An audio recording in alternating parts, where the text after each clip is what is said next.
तो कल जो चर्चा हुई थी भारतेंदु युग की विशेषता। भारतेंदु युग में कुल 9 विशेषताएं थी। भारतेंदु युग में कुल 9 विशेषताएं थी, जिसमें पहली विशेषता थी राष्ट्रीयता, दूसरी विशेषता थी सामाजिक चेतना, तीसरी विशेषता थी भक्ति भावना, चौथी विशेषता थी श्रृंगारिकता, पांचवी प्रकृति चित्रण, छठी रीति निरूपण, सातवीं हास्य व्यंग्य, आठवीं समस्या पूर्ति और 9वीं भाषाई चेतना। याद ये करना है कि भारतेंदु युग में 9 विशेषता है और 8 कवि हैं। कवियों की संख्या 8 है। भारतेंदु हरिश्चंद्र, प्रेमघन, प्रताप नारायण मिश्र, अंबिका दत्त व्यास, राधाचरण गोस्वामी, बाबू राधा कृष्ण दास, ठाकुर जगमोहन सिंह, नवनीत चतुर्वेदी। जन्म के आधार पर कालक्रम बनाएंगे तो पहला नाम आएगा भारतेंदु का, दूसरा नाम आएगा प्रेमघन का। कालक्रम जब चलेंगे तो भारतेंदु, प्रेमघन, और भारतेंदु और प्रेमघन से भी पहले हैं कौन? अंबिका दत्त व्यास। लेकिन यहाँ जो हमने बनाया है क्रम वो महत्व के आधार पर है। आपसे यूजीसी नेट की परीक्षा में वो सदैव कालक्रम जन्म के आधार पर पूछता है। तो इस दृष्टि से पहला नाम आ जाएगा अंबिका दत्त व्यास का, अगर कालक्रम आता है।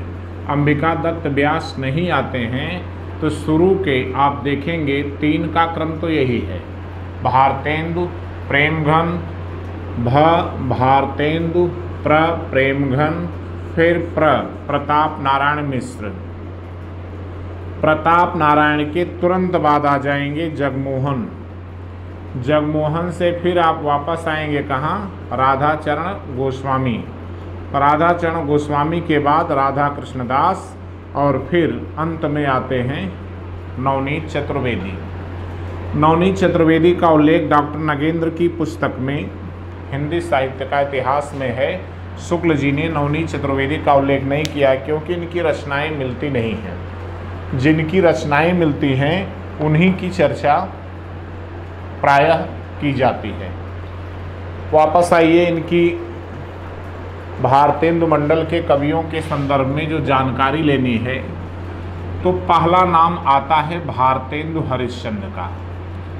एक इनका जो समय है उस पर अगर ध्यान दिया जाए भारतेंदु हरिश्चंद्र के, तो कमोवेश कुल इन्हें 35 वर्ष की उम्र मिली थी। भारतेंदु हरिश्चंद्र को 35 वर्ष की उम्र मिली थी।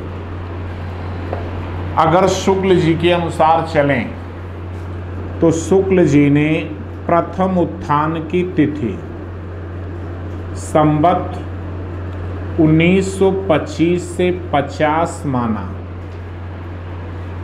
अब अगर 57 घटा देंगे तो इसमें आ जाएगा 1868 ईस्वी। 1868 और यहाँ भी 57 घटाएंगे तो ये भी लगभग आ जाएगा 1894 ईस्वी। तो एक प्रकार से 1868 से 94 ईस्वी ये भारतेंदु युग का समय शुक्ल जी ने माना। इधर देखिए 85 में भारतेंदु का निधन, 94 ये अंतिम तिथि है, 94 में प्रताप नारायण मिश्र का निधन, 1899 में जगमोहन सिंह का निधन, 1900 में अंबिका दत्त व्यास का निधन, 1907 में राधा कृष्ण दास का। तो कमोवेश 1900 ईस्वी तक अगर एक अनुपात निकाला जाए, समानुपात निकाला जाए, तो 1900 ईस्वी तक लगभग इनका कार्यकाल रहा। इस दृष्टि से 1857 ईस्वी से 1900 ईस्वी ये भारतेंदु युग का समय मान लिया जाता है। समीक्षकों का अलग अलग दृष्टिकोण है, हमें उस दृष्टिकोण पर जाने के बजाय केवल निश्चित समय तिथि पर जाना है। दूसरी बात, पहले इनके जन्म स्थान को लेकर के कन्फ्यूजन जो बनता है उसको दूर किया जाए। इसमें आपको ये ध्यान रखना है कि बनारस से संबंधित कौन कौन हैं। तो बनारस से संबंधित में अंबिका दत्त व्यास 1, भारतेंदु 2, राधा कृष्ण दास 3 और नवनीत चतुर्वेदी 4। ये 4 बनारस से संबंधित हैं। उन्नाव से प्रताप नारायण मिश्र हैं।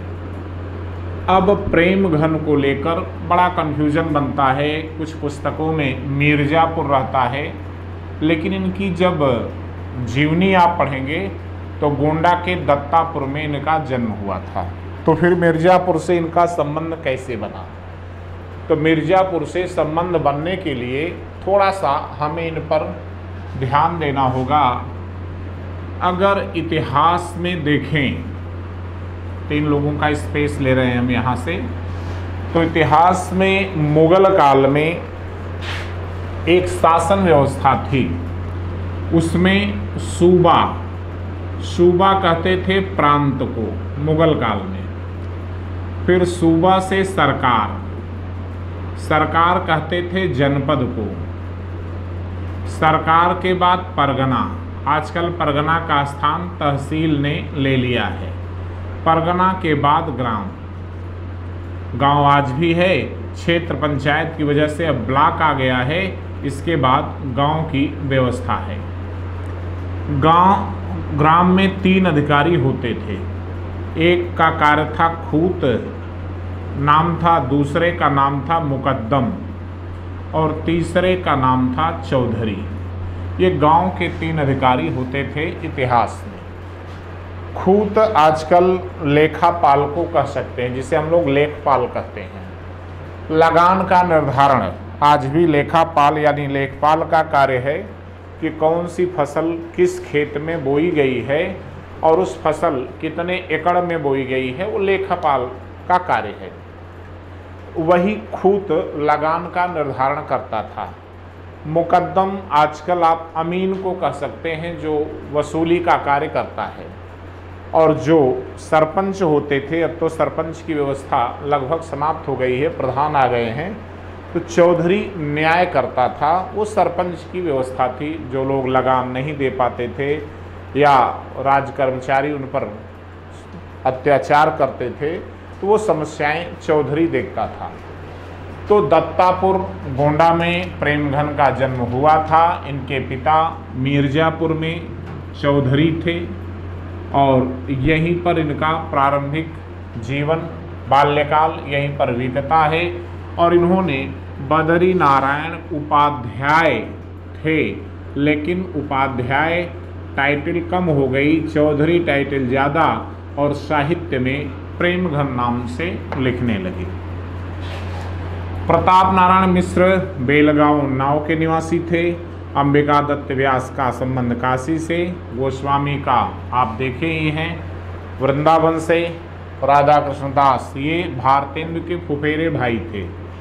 और ठाकुर जगमोहन सिंह ये राजा थे विजय राघवगढ़ रियासत मध्य प्रदेश के। नवनीत चतुर्वेदी कम महत्व के हैं, बनारस से ही इनका भी संबंध है। दूसरा हमें जो जानना है इन लोगों के संदर्भ में, कभी कभी एक प्रश्न आता है। प्रश्न ये आता है कि भारतेंदु मंडल के किस कवियों की रचनाओं में अवधि का प्रयोग हुआ है। तो अवधि का प्रयोग हुआ है, अगर ये प्रश्न आता है तो ये प्रश्न थोड़ा सा आपको संशय में डालता है, लेकिन आप इस प्रश्न को हल कर सकते हैं। क्यों? क्योंकि प्रताप नारायण का जो जन्म हुआ है उन्नाव ये अवधि क्षेत्र से आता है, अवधि बोली का क्षेत्र है उन्नाव।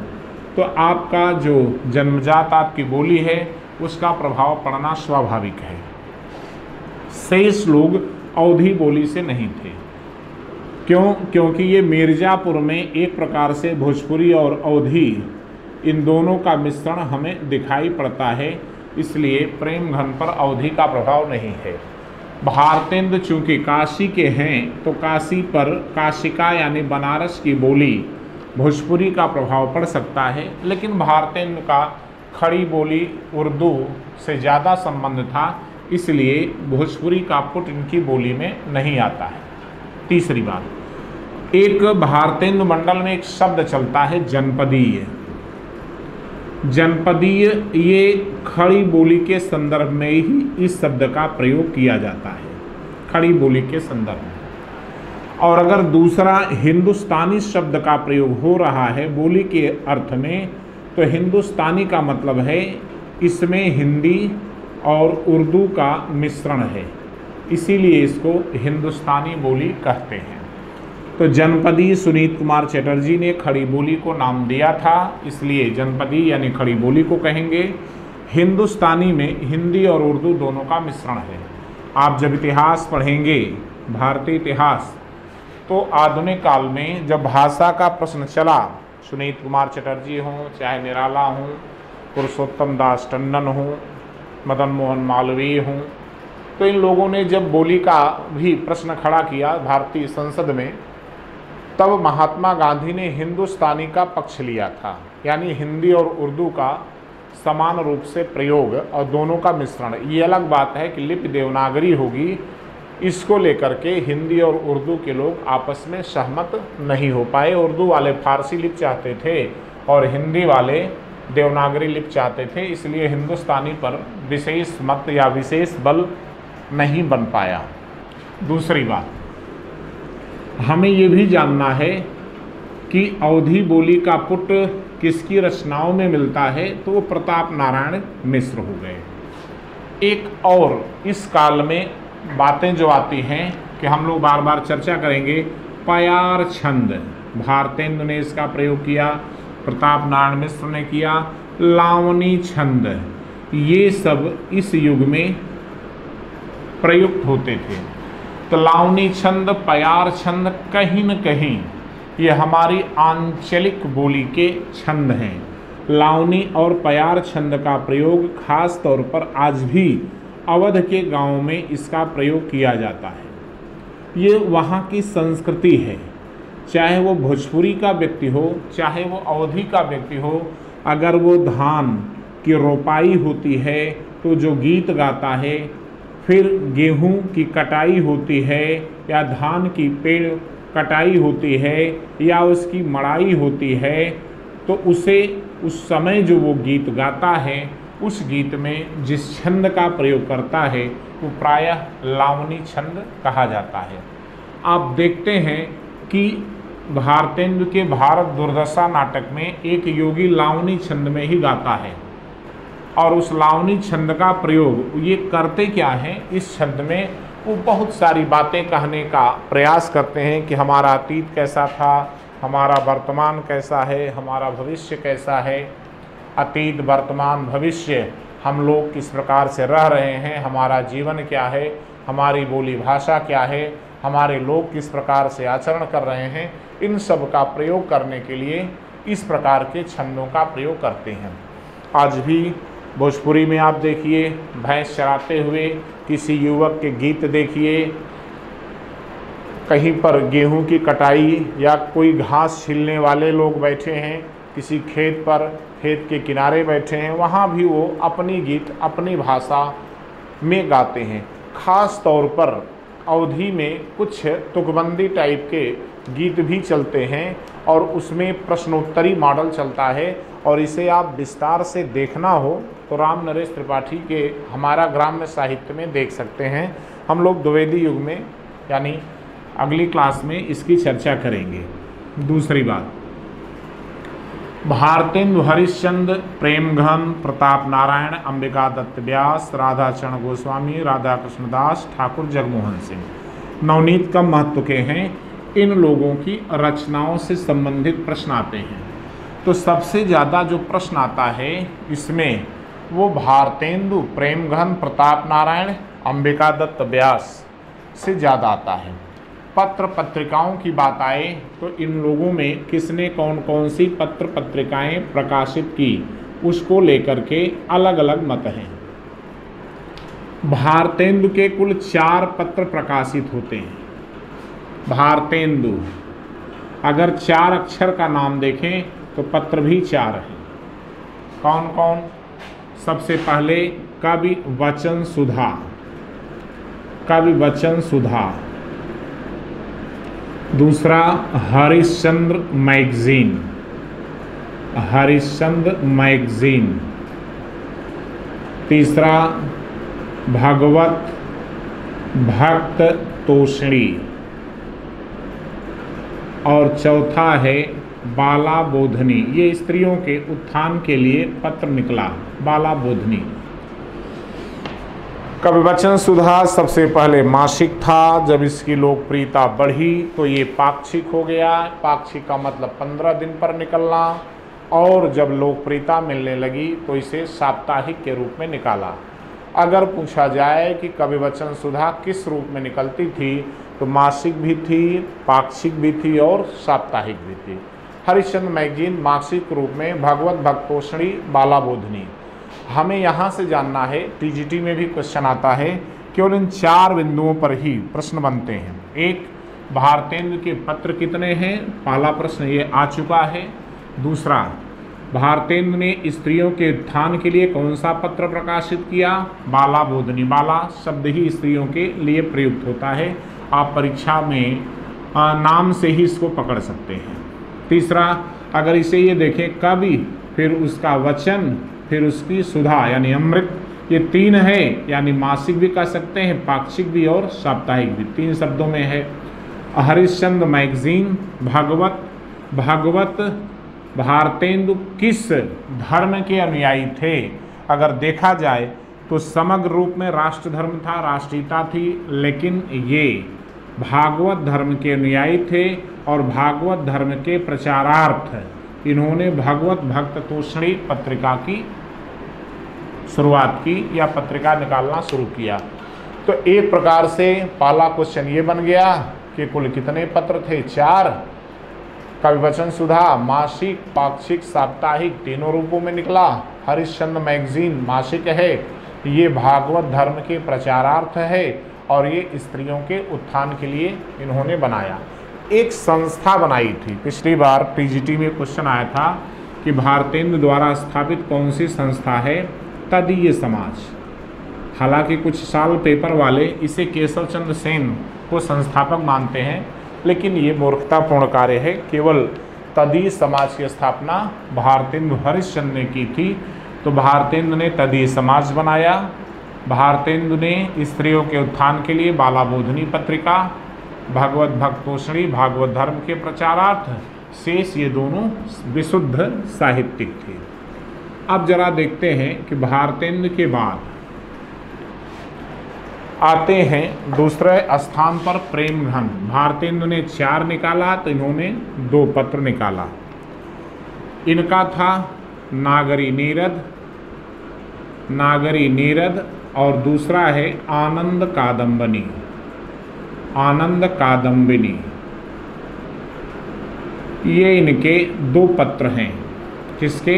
प्रेमघन के 2 पत्र हैं, नागरी नीरद और आनंद कादम्बिनी, और दोनों मिर्जापुर से। भारतेंदु के तो चारों काशी निकलते थे, इनके दोनों मिर्जापुर से प्रकाशित होते थे, मिर्जापुर से।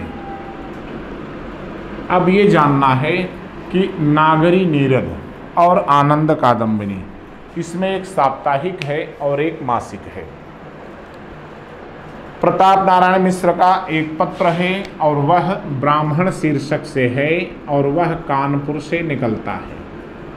चूँकि उन्नाव में प्रिंटिंग प्रेस नहीं था, उन्नाव में एक समुदाय जो शिक्षित समुदाय है, पढ़ा लिखा समुदाय है, वो नहीं था। प्रताप नारायण मिश्र स्वयं अधिकांश समय कानपुर में व्यतीत किए, तो उन्होंने कानपुर से ब्राह्मण शीर्षक से एक पत्र निकाला।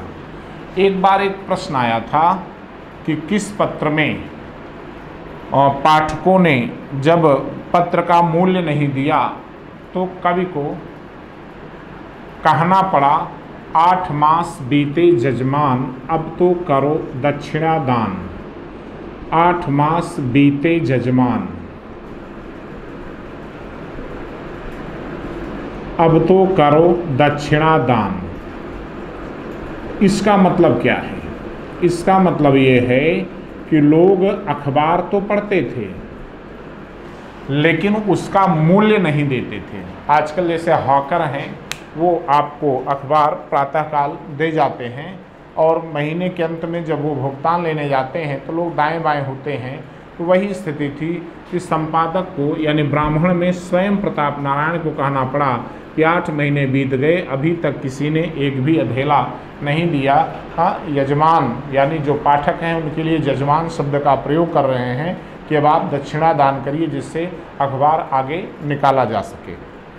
दूसरी बात, प्रताप नारायण मिश्र का जो दृष्टिकोण था, या यूँ कहें भारतेंदु मंडली में ये 3 नाम सबसे ज़्यादा लोकप्रिय हैं। जैसे अक्सर हम लोग कहते हैं कि कबीरा खड़ा बाजार में, तो कबीरा यानी कबीर बाजार की बात करता है। तो ये लोग भी एक मंडली बनाते थे जिसे हम लोग भारतेंदु मंडली कहते हैं। और इस मंडली में ये 3 प्रमुख नाम थे और ये लोग नुक्कड़ नाटकों के माध्यम से जो वार्षिक मेले हैं जहाँ पर बहुसंख्यक लोग एकत्रित होते हैं, वहाँ पर जाकर के भारत की दुर्दशा के कारणों की पहचान करते थे, लोगों को जागरूक करते थे। इसलिए इन 4 पत्रों, इनके 4 पत्र, 2 पत्र इनके 6 और एक ये, इन 7 लोगों का अत्यधिक महत्व है। इनके पत्र पत्रिकाओं का भी महत्व है। फिर हम लोग देखते हैं अंबिका दत्त व्यास, राधा चरण गोस्वामी, राधा कृष्ण दास और ठाकुर जगमोहन सिंह। इन लोगों की एक वैयक्तिक रुचि थी, समष्टिगत भाव नहीं मिलता है। जो प्रश्न आते हैं, अंबिका दत्त व्यास के बारे में हम लोग इतना जानेंगे कि इन्होंने कविता वर्धनी सभा से काव्य जीवन की शुरुआत की, समस्या पूर्ति करके, और इन्हें सुकवि का सम्मान मिला। बिहारी बिहार लिखेंगे आगे चल करके, हम लोग इनको देखेंगे। राधा चरण गोस्वामी, राधा कृष्ण दास के बारे में भी, राधा कृष्ण दास तो स्वयं भारतेंदु के फुफेरे भाई थे और जब नागरिक प्रचारणी सभा काशी की स्थापना हुई तो उसके ये प्रथम अध्यक्ष बने। दूसरी बात, जैसे आज 30 मई है, पत्रकारिता दिवस है, और आज ही के दिन 30 मई 1826 में, 30 मई 1826 ईस्वी उदंत मार्तंड हिंदी का पहला समाचार पत्र प्रकाशित हुआ, उदंत मार्तंड। और इसके कमोवेश अगर 1868 ईस्वी देखें तो लगभग आपको 42 साल बाद कविवचन सुधा का प्रकाशन शुरू होता है। इस दृष्टि से देखा जाए तो पत्रकारिता के क्षेत्र में भारतेंदु युग के कवियों का महत्वपूर्ण योगदान था। हर कवि किसी न किसी पत्र का प्रकाशन करता है, इसीलिए कभी कभी क्वेश्चन आता है। क्या उस प्रश्न को भी हम लोग जरा देखते हैं किस प्रकार के प्रश्न बनते हैं। भारतेंदु मंडल के कवियों, भारतेंदु मंडल के कवियों में सामान्य विशिष्टता पाई गई या सामान्यता पाई गई। कॉमन चीज जिसे कहते हैं, ए सभी नाटककार थे, 2 सभी पत्रकार थे, सभी उपन्यासकार थे,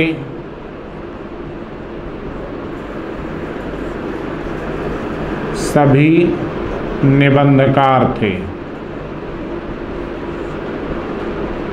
तो एक जो कॉमन चीज है वो ये कि सभी पत्रकार थे। नाटक तो सभी ने लिखा, भारतेंदु ने 17 नाटक लिखा, लेकिन प्रताप नारायण मिश्र का नाटक में वो योगदान नहीं है। प्रेमघन का भी नाटक में योगदान नहीं है। उपन्यास में प्रेमघन और प्रताप नारायण मिश्र का योगदान नहीं है। निबंध में लिखते हैं प्रताप नारायण मिश्र, भारतेंदु भी लिखते हैं, लेकिन भारतेंदु का निबंध में कम रुचि, नाटक में ज़्यादा रुचि थी। लेकिन एक कॉमन बात है कि सभी पत्रकार थे। इस तरह से एक प्रश्न आया भी है या प्रश्न बनता भी है। दूसरी बात, हमें भारतेंदु युग के कवियों की रचनाओं को जानना है कि भारतेंदु मंडल के कवियों की रचनाएं कौन कौन सी थी और ये किन किन रचनाओं में इनका महत्तम योगदान है। तो सबसे पहले आप पढ़ते हैं भारतेंदु हरिश्चंद्र, इनके बारे में जानना है। भारतेंदु हरिश्चंद्र, इनकी रचनाओं को देखें, इनका जन्म वर्ष देखें तो प्रायः इनके बारे में जो जानकारी मिलेगी 3 जनवरी 1850 ईस्वी इनका जन्म वर्ष है और दिसंबर, ये 3 जनवरी 1850 ईस्वी में भारतेंदु पैदा होते हैं। इनके पिता गोपाल चंद गिरिधर दास, गोपाल चंद गिरिधर दास रीतिकाल में जब पढ़ते हैं तो इनका नाम आता है गोपाल चंद गिरिधर दास का। भूतही इमली बनारस में एक मोहल्ला है और उसी भूतही इमली मोहल्ले के भारतेंदु निवासी थे। ऐसा कहा जाता है कि जो 1757 में प्लासी का युद्ध हुआ था, इतिहास में 1757 में प्लासी का युद्ध हुआ था। प्लासी का युद्ध, उसमें एक प्रमुख भूमिका थी जगत सेठ की, जगत सेठ अमीर चंद, और कहा जाता है उसी की वंश परंपरा में भारतेंदु आते हैं। इसका मतलब है कि जन्मजात रईस थे, एक शब्द इनके लिए प्रयोग किया जाए, जन्मजात रईस। और भारतेंदु वणिक समुदाय से आते हैं। भारतेंदु क्या, स्वयं जयशंकर प्रसाद भी बनारस के वणिक समुदाय से आते थे। तो एक प्रकार से जन्मजात रईस थे। जगत सेठ परंपरा में आने से भारतेंदु की एक महत्तम भूमिका मिलती है। दूसरा, 5 वर्ष की अवस्था में ही भारतेंदु ने अपने पिता को एक पंक्ति भेंट की थी और उस पंक्ति थी लय ब्यौढ़ा ठाढ़े भय, लय ब्यौढ़ा ठाढ़े भय श्री अनिरुद्ध सुजान, श्री अनिरुद्ध सुजान बाणासुर के सैन्य को हनन लगे भगवान। इन पंक्तियों से एक बालक के अंदर का, अंग्रेजी शब्द में कहें तो विल पावर, हिंदी शब्द इसके लिए है दृढ़ इच्छा शक्ति। तो इन पंक्तियों से एक बालक के अंदर की दृढ़ इच्छा शक्ति को भी आप देख सकते हैं कि इन पंक्तियों के माध्यम से उन्होंने कितना अपना व्यक्तित्व या दृढ़ इच्छा शक्ति का परिचय दिया है। दूसरी विशेषता जो भारतेंदु के संदर्भ में हम लोग पाते हैं वो ये कि पिता और माता दोनों में भारतेंदु सबसे ज़्यादा किसको मानते थे, इसको लेकर के भी जरा हमें ध्यान देना होगा। एक ये कि भारतेंदु का जो जीवन प्रसंग है, उस जीवन प्रसंग में आप देखेंगे यहाँ पर हमने 3 जनवरी रखा है, इसको देखना होगा कि 3 जनवरी के बजाय 3 सितंबर है, थोड़ा सा गड़बड़ हुआ है। 3 सितंबर 1850, हमें 1850 से मतलब रखना है। 3 सितंबर 1850 ईस्वी में पैदा हुए थे। यहाँ जो इनके पिता गोपाल चंद गिरधर दास, और जब कहा जाता है कि भारतेंदु 5 वर्ष के थे तभी इनकी माता का निधन हो गया, पार्वती देवी का निधन हुआ और इनकी पत्नी का नाम मन्नू देवी था। माता थी पार्वती देवी, पार्वती देवी, और पत्नी का नाम था मन्नू देवी, मन्नू देवी। ऐसा माना जाता है कि भारतेंदु एक जिंदा दिल इंसान थे। कुल उम्र अगर देखा जाए तो 34 साल 8 महीने कुल इनकी उम्र थी, लेकिन हम लोग कमोवेश 35 वर्ष इसको मान लेते हैं। दूसरा, भारतेंदु की जो रईसी के चर्चे होते हैं कि एक बार इनके पिताजी बंगाल से स्वर्ण जटित साल ले आए, जिसे हम लोग कन्हावर कहते हैं, कंधे पर रखने के लिए, और भारतेंदु के साथ कार्तिक पूर्णिमा को पिताजी काशी स्नान करने जाते हैं। स्नान करके लौट रहे थे तो भारतेंदु ने देखा, उस समय 9 वर्ष इनकी कुल अवस्था थी, देखा कि एक गरीब व्यक्ति जो ठंड से, कार्तिक महीने की ठंड विशेष ठंड भी नहीं थी, लेकिन वो ठंड से कांप रहा था। तो भारतेंदु ने अपनी स्वर्ण जटित साल उसके शरीर पर डाल दी, बदन पर डाल दिया।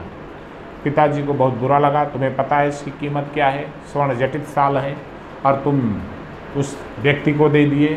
भारतेंदु ने कहा मुझसे ज़्यादा उसको इसकी ज़रूरत है। यानी एक प्रकार से भारतेंदु की रईसी का एक नमूना था। दूसरा, पिताजी इनको एक सोने की घड़ी लाए थे और एक गरीब व्यक्ति आया, भारतेंदु से कहता है कि मेरी 4 कन्याएं हैं, विवाह करना है उनका और मेरे पास कुछ नहीं है। भारतेंदु ने अपनी सोने की घड़ी दे दी, कहा ले जाओ इसको बेचो, कन्या का विवाह करो और जो आवश्यकता हो ले जाना। तो इन सब बातों से भारतेंदु के एक व्यक्तित्व का भी पता चलता है, एक रईसी का भी पता चलता है। दूसरा, भारतेंदु की रचनाओं से भी हम उनके व्यक्तित्व को जान सकते हैं। कभी कभी लगता था इतिहास में कि भारतेंदु जैसा व्यक्तित्व सदियों की चतुर्दिक आराधना के पश्चात आता है। भारतेंदु की रचनाओं को देखा जाए तो लगभग 238 छोटी बड़ी रचनाएं हैं, चाहे वो प्रबंध काव्य हो, चाहे वो फुटकल काव्य हो, चाहे वो कविता हो। लेकिन उन रचनाओं में कुछ ऐसी रचनाएं हैं जो भारतेंदु को अत्यधिक महत्वपूर्ण लगी या उन्हें महत्वपूर्ण स्थान भी दिलाती हैं। पहली रचना हम लोग देखते हैं विजयिनी विजय वैजयंती। विजयिनी विजय वैजयंती। विजयिनी विजय वैजयंती शब्द से जरा आशय समझिए। उस समय अंग्रेजों ने मिस्र में एक स्वेज नहर को लेकर के युद्ध हुआ था और उस युद्ध में भारतीय सेना का प्रयोग अंग्रेजों ने किया था और भारतीय सेना ने मिस्र पर विजय पाई। तो भारतेंदु ने भारतीय सेना की विजय पर विजयिनी विजय वैजयंती लिखा, न कि अंग्रेजों की प्रसन्नता पर, अंग्रेजों की जीत पर। उनका दृष्टिकोण था कि भारतीय सेना वहां गई और भारतीय सेना ने अपने शौर्य और पराक्रम से वहां पर विजय प्राप्त किया, इसलिए विजयिनी विजय वैजयंती नाम से इन्होंने एक रचना लिखी। दूसरा इनका पढ़ते हैं भक्त सर्वस्व। भक्त सर्वस्व। भक्त सर्वस्व का मतलब है कि भारतेंदु राधा वल्लभ संप्रदाय में दीक्षित थे और भागवत धर्म के उपासक थे। भागवत भक्त तोषणी पत्रिका भी निकालते हैं इस धर्म के प्रचारार्थ के लिए, और इसी पर इन्होंने भक्त सर्वस्व शीर्षक से रचना लिखी। तीसरी इनकी रचना जब आप पढ़ेंगे तो जैन कुतूहल। जैन कुतूहल। चौथी है प्रेम सरोवर। पांचवी है प्रेम माधुरी। छठी है रिपनाष्टक। हमें रिपनाष्टक पर चर्चा करनी है। भारत में एक वायसराय आया था लॉर्ड रिपन, और रिपन जब वायसराय आया 1778 में 1878 में लिटन ने प्रेस पर प्रतिबंध लगाया। उसके बाद रिपन आता है और इसने क्या किया, प्रेस पर से प्रतिबंध हटाता है और मद्रास में एक स्वशासन की शुरुआत करता है। वहाँ के नगर निकाय को कहा कि आप अपने आय से, अपने स्रोतों से आय एकत्रित करिए और उस आय को उसके विकास में लगाइए। पूरे देश में यह एक अपने तरह की घटना थी।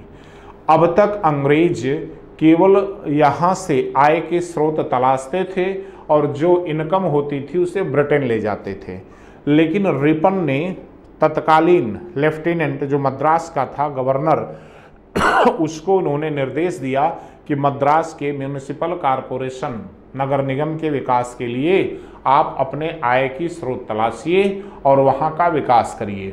दूसरा, रिपन ने प्रेस पर से प्रतिबंध हटाया। तो दो ऐसी घटनाएं थी, पहली घटना प्रेस का मुक्तिदाता बना और दूसरी घटना स्वशासन। तो दो ऐसी घटनाएं थी जिसके कारण रिपन का महत्व बढ़ गया। लोगों ने इसे महानुभाव रिपन भी कहा, लोगों ने इसे लॉर्ड रिपन भी कहा। इस तरह से इसे एक सम्मान भी मिलता है। तीसरी बात आप पढ़ते हैं भारतेंदु की, फूलों का गुच्छा है, बकरी विलाप है, फूलों का गुच्छा। फिर आप पढ़ते हैं दशरथ विलाप।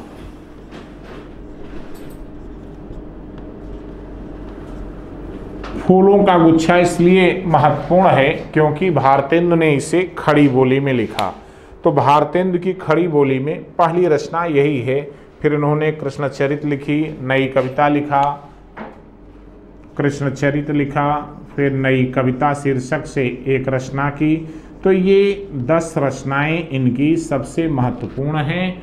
हमें जो जानना है, बाकी छोटी छोटी रचना में आप पढ़ते हैं उर्दू मारी गई, उर्दू मारी गई, यह एक प्रकार से पैरोडी थी, हास्य व्यंग्य। दूसरा आप पढ़ते हैं नए जमाने की मुकरी, नए जमाने की मुकरी। तो नए जमाने की मुकरी का मतलब जो नया इस समय दौर चला है, उस समय उस दौर में क्या क्या हम लोग करते हैं उसको लेकर के लिख रहे हैं। फिर आप पढ़ते हैं बंदर सभा है, बकरी विलाप है, उर्दू का स्यापा है। इस तरह से बंदर सभा,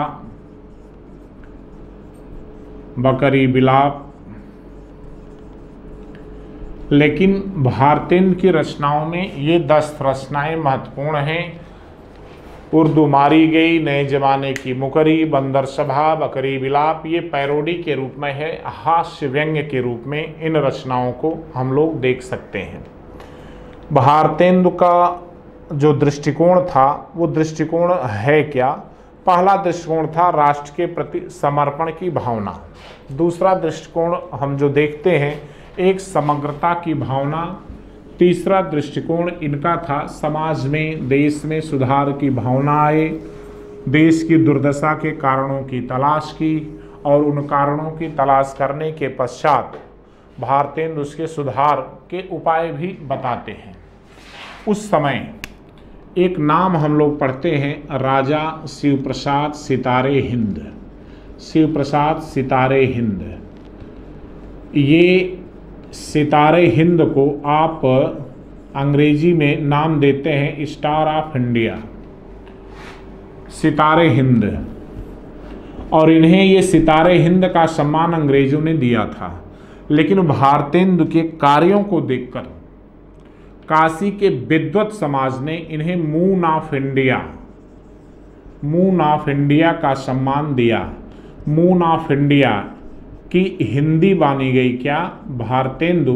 तो ये काशी का विद्वत परिषद था और उस विद्वत परिषद ने इन्हें मून ऑफ इंडिया का सम्मान दिया। फिर भारतेंदु को हम लोग पढ़ते हैं कि हिंदी काव्य का वैतालिक, हिंदी काव्य का वैतालिक कहा गया भारतेंदु को। तो वैतालिक का आशय ही था कि जैसे बैताल होता है और वो किसी की सुनता नहीं, उसकी दृढ़ इच्छा शक्ति होती है और जो चाहता है वही कार्य करता है। और यह कार्य भारतेंदु ने किया। इन्हें हिंदी का अजात शत्रु भी कहा गया। अजात शत्रु जिस पर कोई हाँ, जिसे कोई विजित न कर सके, जो अजेय हो। हाँ, एक प्रकार से भारतेंदु का जो दृष्टिकोण था उस दृष्टिकोण को देख करके ही इनके नाम पर ही एक युग पड़ा, और वह युग नाम पड़ा क्या? भारतेंदु युग। तो एक प्रकार से भारतेंदु हरिश्चंद्र हिंदी साहित्य में, हिंदी काव्य गगन के एक सितारे थे। हम लोग जानेंगे कि 6 जनवरी 1885 को इनका निधन होता है। 6 जनवरी 1885 को निधन होता है, और इनकी यात्रा बलिया यात्रा अंतिम यात्रा थी। कैसे? ये प्रतिवर्ष यात्रा करते थे। जहाँ पर भी इन्हें सुनने में आया कि वहाँ मेला लगता है, वहाँ पर वार्षिक त्यौहार मनाया जाता है, तो भारतेंदु हर मेले या त्योहारों पर जाते थे, लोगों को संबोधित करते थे, देश की समस्याओं पर चर्चा करते थे। और ददरी बलिया में मेला लगा हुआ था, और वहीं पर जाकर के उस मेले में खड़े होकर के इन्होंने ये बताया कि देश की दुर्दशा का कारण क्या है, उस कारण का निवारण भी इन्होंने बताया। उसके बाद जनवरी में भारतेंदु का निधन होता है। हिंदी साहित्य में भारतेंदु का या आधुनिक काल में भारतेंदु का महत्वपूर्ण योगदान था। इसीलिए शुक्ल जी ने आधुनिक हिंदी का जनक भारतेंदु को माना। किसने? शुक्ल जी ने। और यहीं से आधुनिकता की शुरुआत भी मानी जाती है। दूसरा, कवियों में जो दूसरा नाम आता है वो नाम आता है प्रेमघन का। प्रेमघन की काव्य यात्रा हम जानते हैं कि पैदा हुए दत्तापुर गोंडा में, मिर्ज़ापुर में सर्वाधिक समय तक रहे, और मिर्ज़ापुर और कानपुर इनकी कर्मस्थली रही। मिर्ज़ापुर में 2 पत्र का संपादन करते हैं। पहला पत्र है नागरी नीरद, दूसरा पत्र है आनंद कादम्बिनी। और कानपुर में इन्होंने रसिक समाज की स्थापना की, रसिक समाज संदर्भ सभा। तो ये एक प्रकार से इनका जो दृष्टिकोण था प्रेमघन का, वह दृष्टिकोण भारतेंदु से अलग नहीं था। भारतेंदु के बताए हुए मार्ग पर ही चलना इनका दृष्टिकोण था। कानपुर में ही एक अन्य कवि का निवास था जो उन्नाव में पैदा हुए थे, प्रताप नारायण मिश्र। प्रताप नारायण मिश्र और स्वयं प्रेमघन, इनकी बड़ी रचनाएं तो नहीं मिलती। भारतेंदु की तरह इन लोगों ने ज़्यादा रचनाएं नहीं की, लेकिन जो रचनाएं थी वो भारतेंदु के अनुकरण पर थी। यानी सब में राष्ट्रीयता की भावना थी, सब में सामाजिक चेतना की भावना थी, सब में श्रृंगारिकता, प्रकृति चित्रण, पैरोडी, लावनी, छंदों का भी प्रयोग था। और उन प्रयोगों से इन लोगों ने काव्य जगत में भारतेंदु के समानांतर अपनी उपस्थिति बनाई। तो प्रेमघन की जब रचनाओं की चर्चा आप करेंगे तो प्रेमघन की रचना, जैसे मयंक महिमा इनकी रचना है, वो इनकी अंतिम रचना मानी जाती है, जिसे हम लोग खड़ी बोली में देखते हैं। दूसरा, प्रेमघन की एक रचना जो मिस्र में आप पढ़ेंगे, दादा भाई नौरोजी जिस समय लंदन में गए थे, उनके साथ दुर्व्यवहार किया गया था, उन्हें काला कहा गया, ब्लैक इंडियन कहा गया, उस पर इन्होंने काफ़ी प्रतिक्रिया व्यक्त की थी। दूसरा, इन्होंने आनंद बधाई, आनंद कादम्बिनी तो इनके पत्र का नाम ही है, तो आनंद बधाई, हास्य बिंदु, होली की नकल, मयंक महिमा और युगल मंगल स्तोत्र, प्रेम वाटिका, वर्षा बिंदु, ब्रज नंद पंचक जैसी रचनाएं की। लेकिन प्रेमघन का जो दृष्टिकोण है, इनसे जो प्रश्न पूछा जाता है, मयंक महिमा पूछा गया, अन्यथा इनके अखबारों से संबंधित प्रश्न किया जाता है।